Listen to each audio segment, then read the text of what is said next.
un coming out esthétique. Si est-il ce qu'a réalisé Marine Vigne en septembre dernier, comme l'explique Isabelle Sansonetti dans son nouveau podcast Injonction et Bistouri auquel l'animatrice a participé. À ce moment-là, l'ex de Nagui révélait sur ses réseaux sociaux avoir eu recours à un lifting du bas du visage il y a 2 ans et demi, dont elle est hyper satisfaite. Une décision qui résultait de son envie d'être la plus agréable possible à regarder. Car, son métier, si est de la télévision, pas de la radio ou podcast.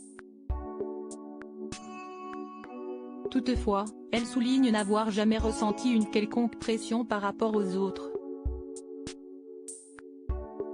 Modifier son visage était au contraire tout à fait personnel. Il faut même remonter à sa jeunesse pour comprendre qu'elle a toujours été très complexée par son menton.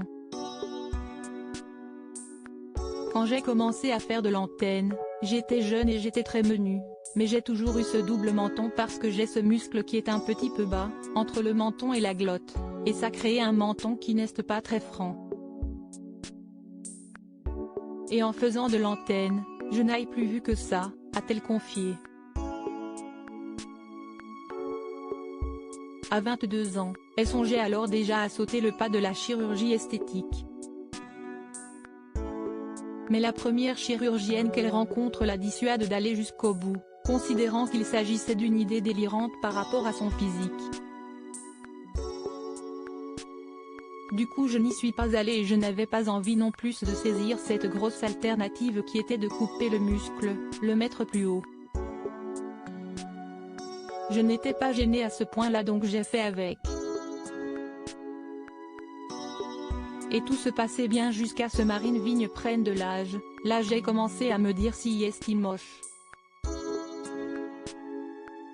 Elle tente alors plusieurs choses pour corriger son problème, dont le botox à grand regret. J'ai trouvé ça horrible. Ça m'a fait une tronche de dingue.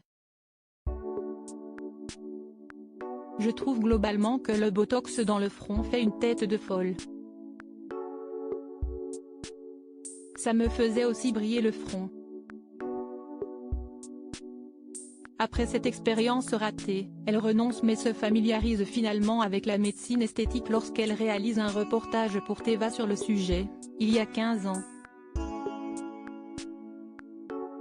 Elle teste alors 2 méthodes, l'acupuncture Aculift, une sorte de lifting naturel du visage, et l'Intracell, une technique qui s'apparente au Nidelin, des micro-aiguilles qui perforent la peau afin de provoquer une réaction régénérante.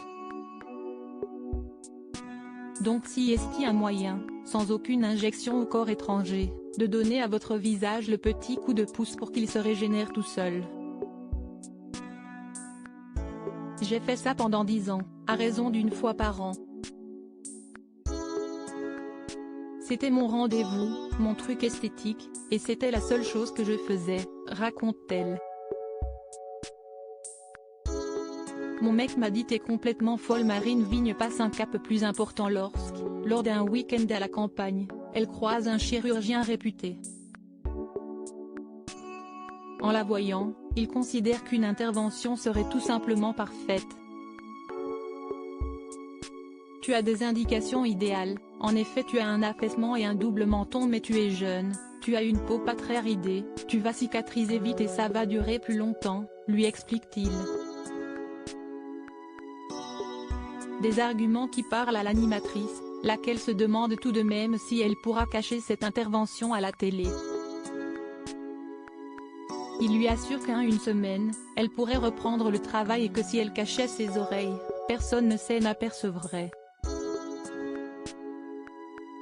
Marine Vigne saute alors le pas. C'était en 2020 en pleine période Covid.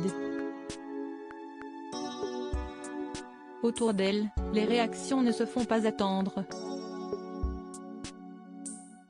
Tout le monde était mort de rire. Mon mec m'a dit t'es complètement folle, rapporte-t-elle. Il dit même, ça n'a pas intérêt à être raté. Mais peu importe, Marine Vigne cherche à se sentir mieux et se laisse porter. raison puisqu'elle obtient le résultat qu'elle cherchait, à savoir une apparence plus fraîche et tonique. Aujourd'hui, Marine Vignenet ne visage pas de retoucher à quoi que ce soit d'autre de son corps. En revanche, elle est devenue une adepte des massages au visage une fois tous les 3 mois et des injections de biorevitalisation.